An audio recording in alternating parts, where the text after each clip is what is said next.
Olá, irmão e irmã, graça e paz da parte de Jesus, o nosso Senhor.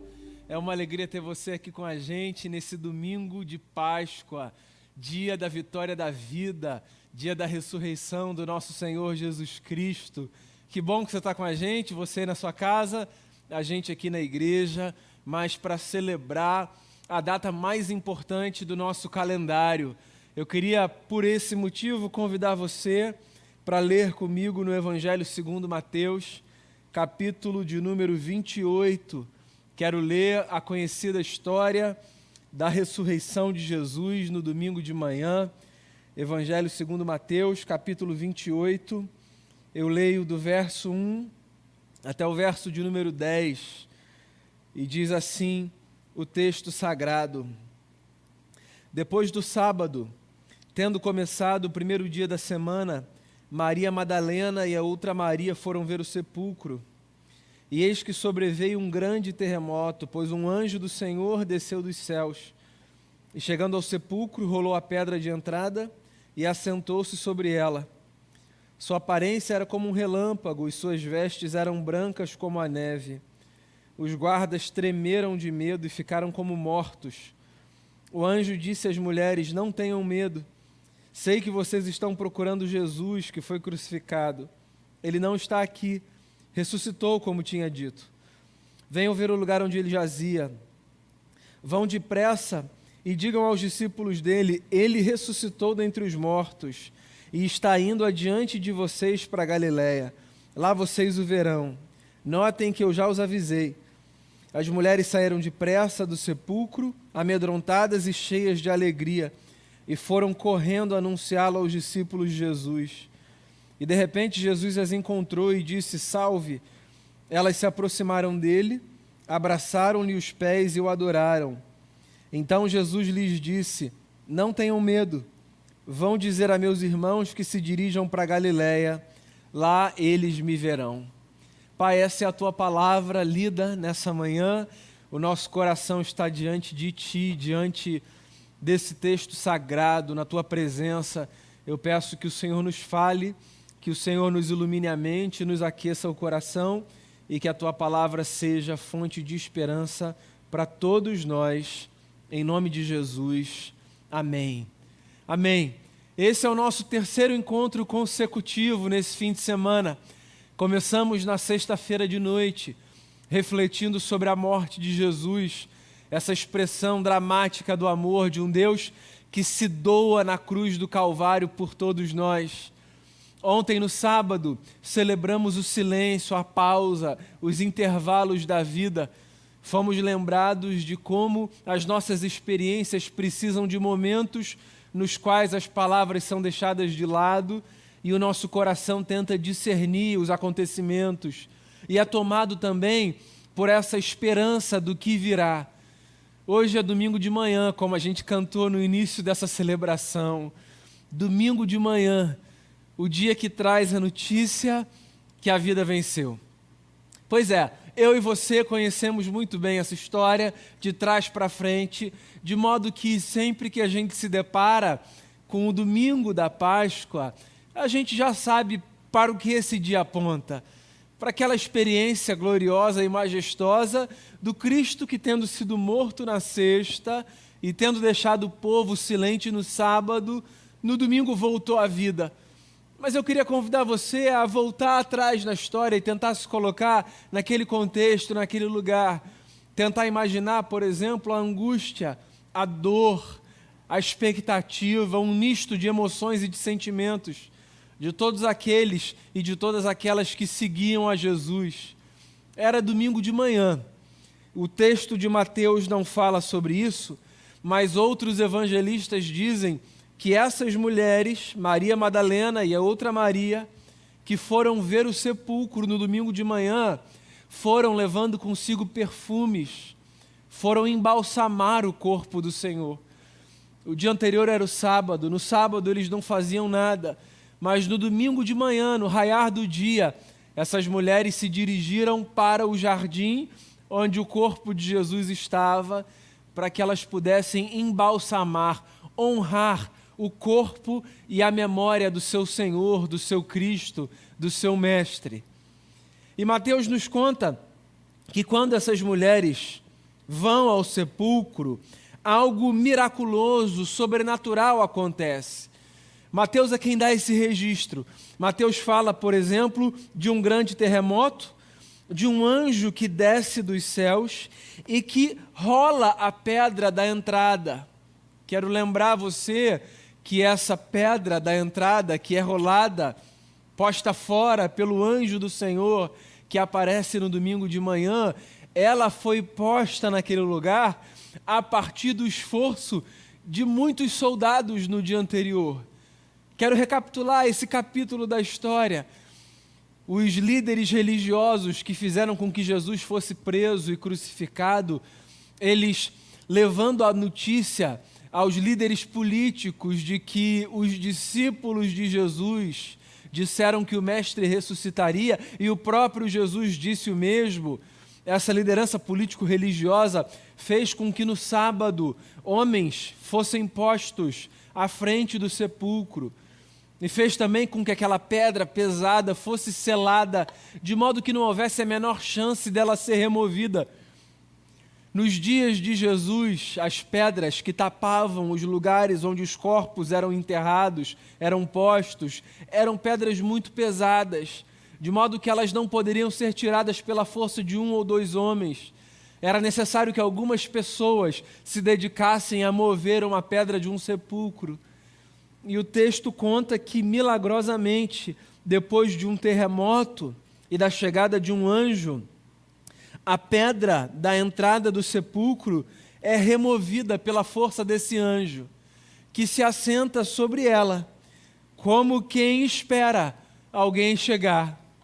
E, de fato, o anjo encontra essas mulheres que se dirigem ao lugar onde Jesus está. Os guardas que estavam ali, o texto nos diz, eles tremem de medo e eles caem no chão como se mortos estivessem. Tamanho terror daquela cena. A gente lê esse texto com romantismo, mas de fato o acontecimento aponta muito mais por uma cena de suspense / terror do que por uma cena que agrada e alegra o coração daqueles que passam por ali. Quando essas mulheres chegam, a primeira coisa que o anjo diz a elas é: não tenham medo, não tenham medo. E aí ele avança e diz: eu sei que vocês estão procurando Jesus, que foi crucificado. Ele não está aqui, diz o anjo. Ele ressuscitou, como ele tinha dito. Nem todos os evangelistas destacam isso. Mateus faz questão de frisar, até porque Mateus escreve o seu evangelho para um povo conhecedor da lei, conhecedor das palavras do Cristo, ou do que se dizia acerca do Cristo. E ele faz questão de enfatizar o fato de que as palavras de Jesus eram verdadeiras, se cumpriam. As palavras de Cristo sempre se cumprem. Essa é uma crença que nós, os seguidores e as seguidoras de Jesus, carregamos no peito, que inclusive é fonte de esperança para a vida. Quantas vezes nos desertos, nas lutas, nos momentos difíceis, o que manteve o nosso coração pacificado foi a lembrança de que as palavras de Jesus se cumprem. É o que o anjo está dizendo aqui para as mulheres. O que ele está dizendo é: ele ressuscitou.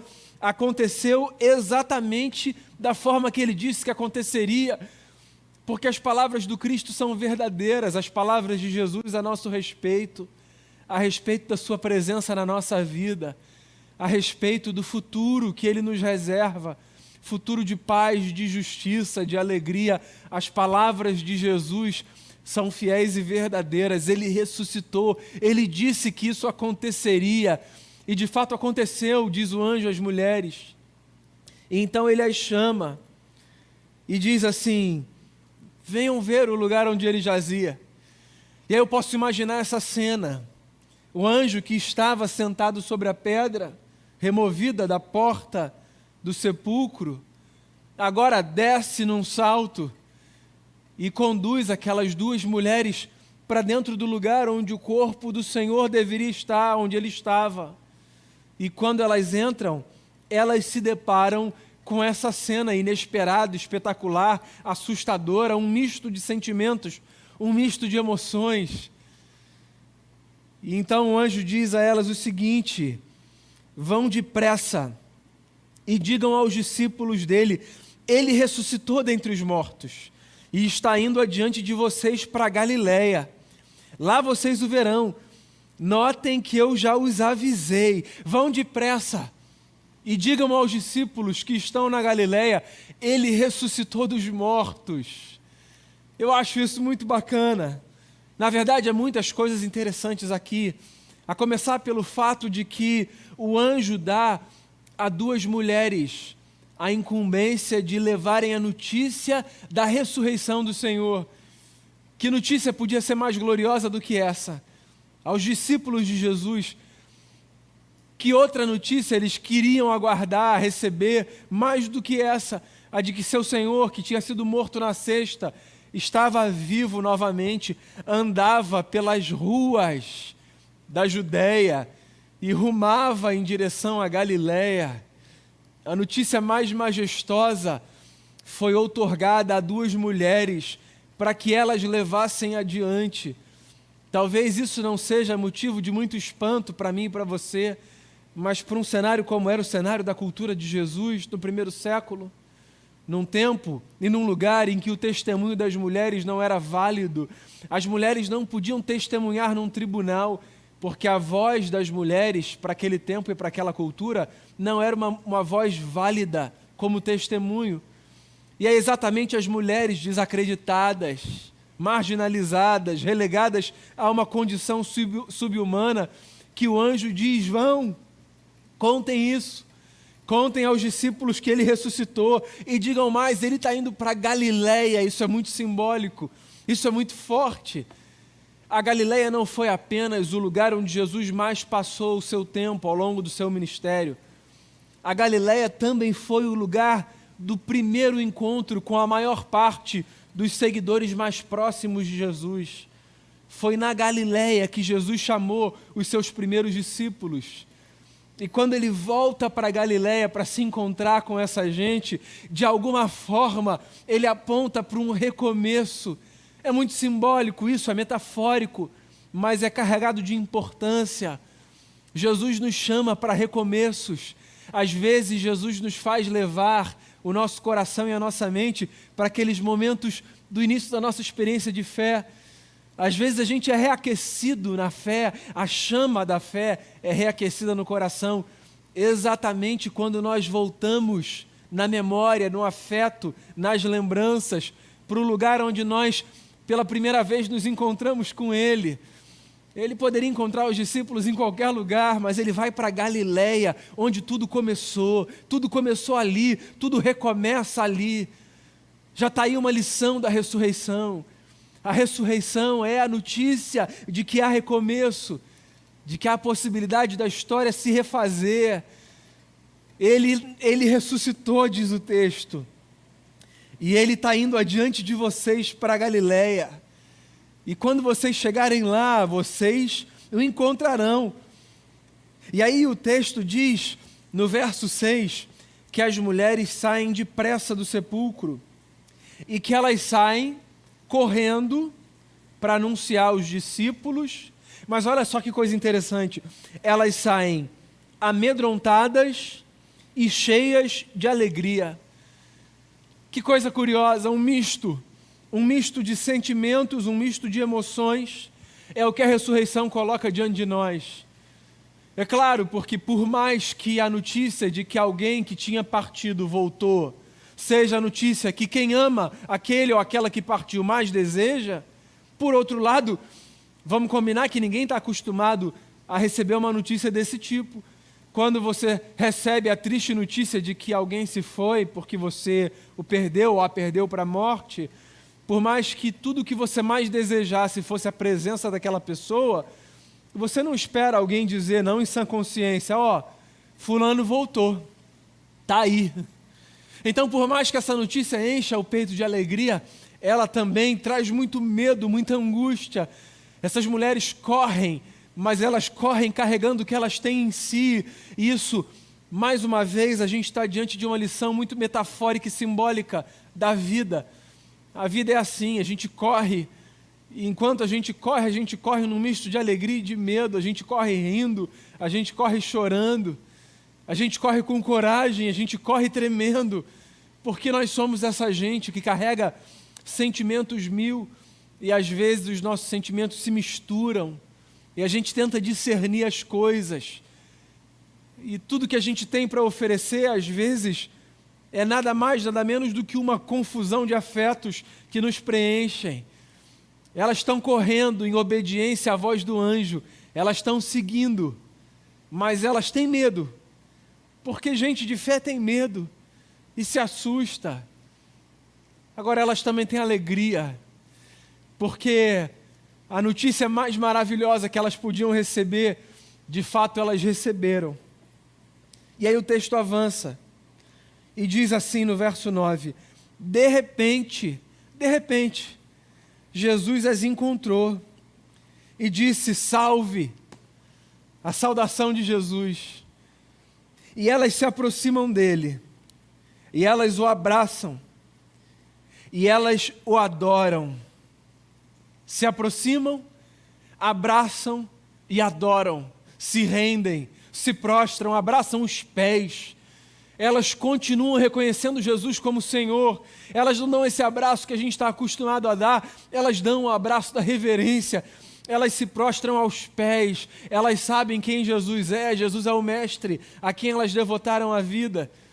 Jesus é aquele que fazia valer na história delas uma frase que os mestres em Israel ofereciam aos seus discípulos. Eles diziam assim: cubram-se da poeira dos pés dos vossos mestres, caminhem perto dos pés dos mestres, não percam nada, todas as pisadas, todas as direções. Elas têm essa devoção, elas ainda têm. Ele foi crucificado, ele foi envergonhado, ele foi maltratado, torturado, açoitado, morto, mas ele ainda é o Senhor delas, e elas se prostram, e elas abraçam os pés de Jesus e o adoram. Então Jesus diz a elas: não tenham medo. Ou seja, elas ainda estavam com medo, elas adoram com medo, porque a adoração não requer da gente uma coragem sobre-humana. Nesse tempo de pandemia que a gente está vivendo, em que o medo bate a porta, nos invade, a gente adora com medo. Nesse tempo assustador de notícias desoladoras, de mortes e mortes e mortes, você aí na sua casa, ou onde você estiver, a gente distante, mas próximo no coração, na fé e na virtualidade da tecnologia, do jeito que a gente está, a gente adora, e a nossa adoração não é diminuída, não é invalidada por causa do medo, da desconfiança, do cansaço. Mas mesmo que a gente tenha medo, a gente sempre pode ouvir de Jesus: não tenha medo. E aí ele confirma as palavras do anjo. Ele diz assim: vão dizer aos meus irmãos, não aos meus servos, aos meus irmãos. Digam aos meus irmãos. Jesus nos fez todos irmãos e irmãs. Jesus abriu a porta da casa de Deus e nos acolheu como familiares seus. Somos todos família de Deus, filhos e filhas amados e amadas. Sim, aquele que era unigênito do Pai foi feito primogênito de muitos irmãos e muitas irmãs. Vão e digam aos meus irmãos que se dirijam para Galiléia, lá eles me verão. Essa é, segundo Mateus, a notícia da ressurreição. E o que na prática, irmão e irmã, a ressurreição tem a nos dizer? Nesse domingo de ressurreição, de vitória da vida, o que eu queria que você levasse para o solo da sua existência? A ressurreição tem muitas lições práticas, não é apenas um conto religioso, um dogma religioso que nós penduramos, sabe, no altar da existência. Existem lições práticas que são resultado da fé na ressurreição.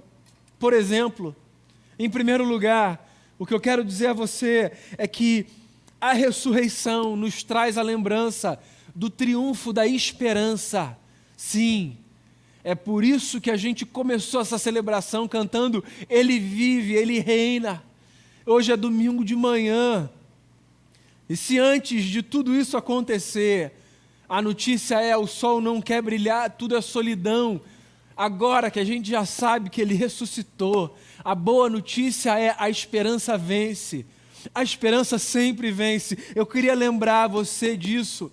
Volto a dizer, num tempo em que a morte se aproxima de todos nós, num tempo de dor e de sofrimento, a morte não tem a última palavra na nossa vida. Nós somos o povo da esperança, nós não perdemos a esperança, nós perdemos a saúde, nós perdemos às vezes o nosso trabalho, nós perdemos pessoas que nós amamos, há muitas coisas que nós perdemos nessa vida, mas por causa da ressurreição, a esperança nós jamais perderemos.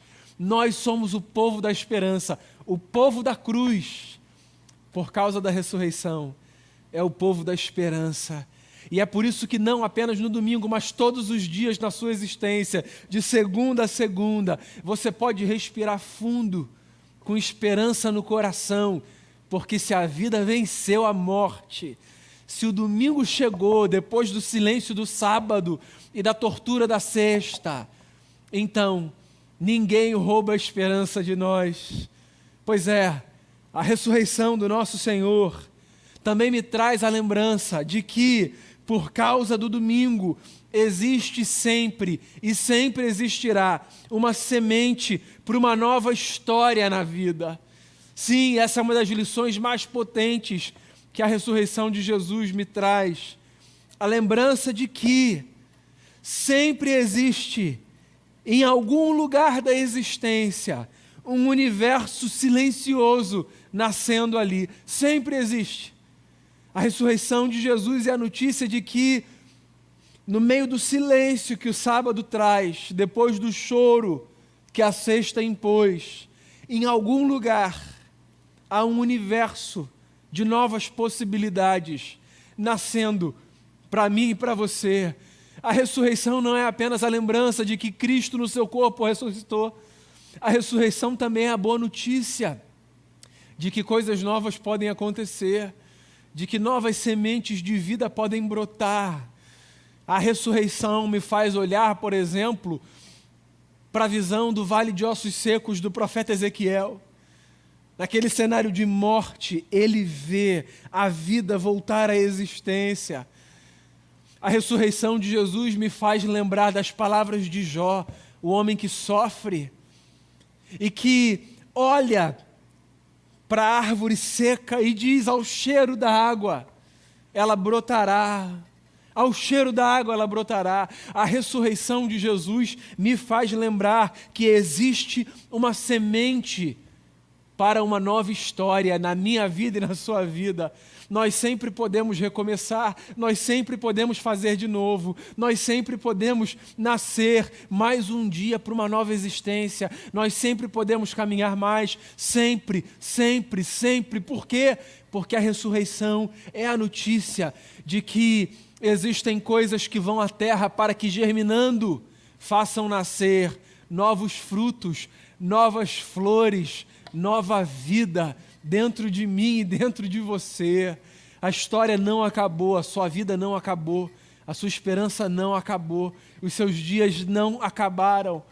Existe a possibilidade do novo de Deus para a minha vida e para a sua vida. Por quê? Porque nós vivemos pelo poder da ressurreição. Sim, o mesmo poder que ressuscitou a Jesus dos mortos está no livro de Atos dos Apóstolos, vivifica os nossos corpos. A ressurreição de Jesus. E eu tiro mais uma lição sobre a ressurreição daqui. Eu olho para esse texto e eu não posso não me lembrar da notícia bela de que a ressurreição de Jesus também é uma reafirmação do corpo, da matéria e de tudo aquilo que a gente experimenta na carne como uma reafirmação do propósito de Deus para a nossa vida. Sim, a ressurreição de Jesus é a notícia de que espiritualidade não tem a ver apenas com aquilo que acontece no profundo da nossa alma. Espiritualidade tem a ver com aquilo que eu desfruto na matéria do meu ser. Sim, Jesus não ressuscita como um fantasma. Jesus ressuscita no corpo.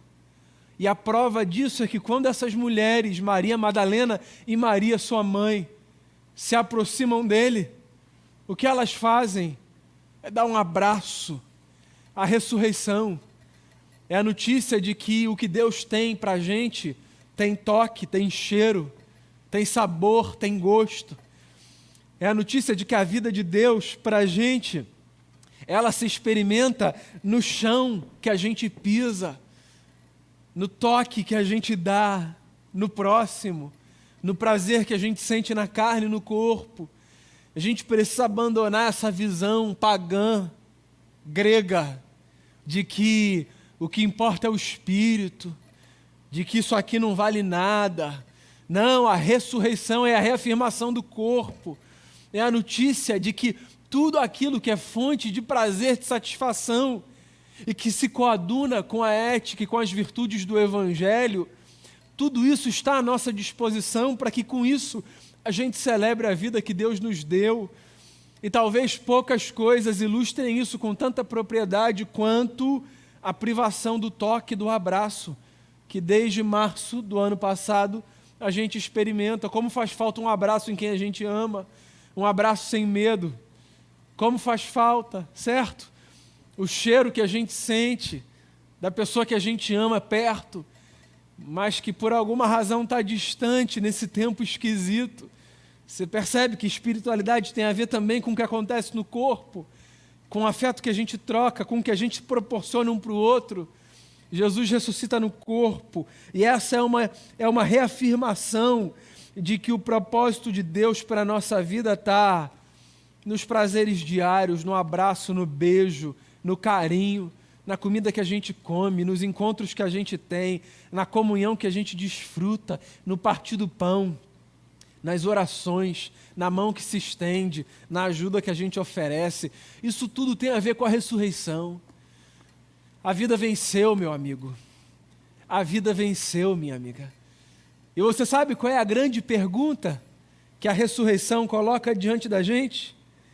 A grande pergunta que a ressurreição coloca diante da gente, que por sinal não aparece aqui no relato de Mateus, mas aparece no relato dos outros evangelistas. A grande pergunta é: por que você está chorando? Por que você está chorando? Claro, a morte faz a gente chorar. A sexta, o choro da sexta é inevitável. E mesmo no sábado, as lágrimas da dor, da incompreensão, e mesmo no domingo cedo, antes do sol raiar, enquanto se vai ao sepulcro, as lágrimas fazem sentido para cada um desses momentos. Mas agora que você já sabe que a vida venceu, e que o Senhor ressuscitou, e que Ele está indo te encontrar exatamente aí onde você está, que você não precisa ir para lugar nenhum, aí onde você está.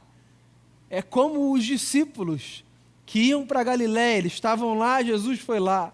Aí onde você está, agora que você sabe que Ele está aí, e que Ele ressuscitou, e que a vida venceu, e que um novo universo emergiu, agora que ninguém pode roubar a esperança de você, a pergunta é: por que você chora? Se a gente continuar chorando, que ao menos o nosso choro seja nesse domingo de manhã de alegria, porque apesar dos pesares e a despeito de todas as circunstâncias, que sim, nos trazem muitos e muitos motivos para chorar, hoje a gente pode celebrar a vitória da vida. Para mim, para você e para todo mundo. A gente pode dizer por aí: a vida venceu e a gente vai recomeçar. Quantas vezes a gente precisar recomeçar? Com esperança, porque a esperança ninguém nunca nos roubará. O nosso Senhor está aqui, onde eu estou, onde você está, nos abraçando não no corpo, porque do corpo dele hoje nós estamos distantes, mas no espírito. Mas na certeza de que um dia, no corpo nós abraçaremos o Senhor, como hoje abraçamos os que perto da gente estão. Feliz Páscoa para você. A vida venceu. A mesa está posta. Hoje, ao nos lembrarmos da ceia que desfrutaremos daqui a pouco, nos lembraremos em gratidão e assombro pela morte, mas em alegria e festa pela ressurreição do nosso Senhor. Deixa eu orar com você e depois a gente vai cantar mais uma canção e participar da ceia do Senhor. Obrigado, Jesus, pela vitória da vida. Não apenas a vitória do Senhor, mas a nossa vitória na tua vitória. Obrigado, porque se a sexta nos fez chorar e se o sábado nos fez calar, o domingo chegou para nos fazer festejar. Obrigado por vencer conosco, por nós, em nosso lugar. Obrigado por nos dar esperança, por fazer um universo surgir dentro de cada um de nós e por nos permitir celebrar no corpo e na vida, na sua plenitude, tudo aquilo que o Senhor tem para cada um de nós. Que o Senhor nos abençoe. Obrigado por ser a nossa Páscoa. Em nome de Jesus. Amém.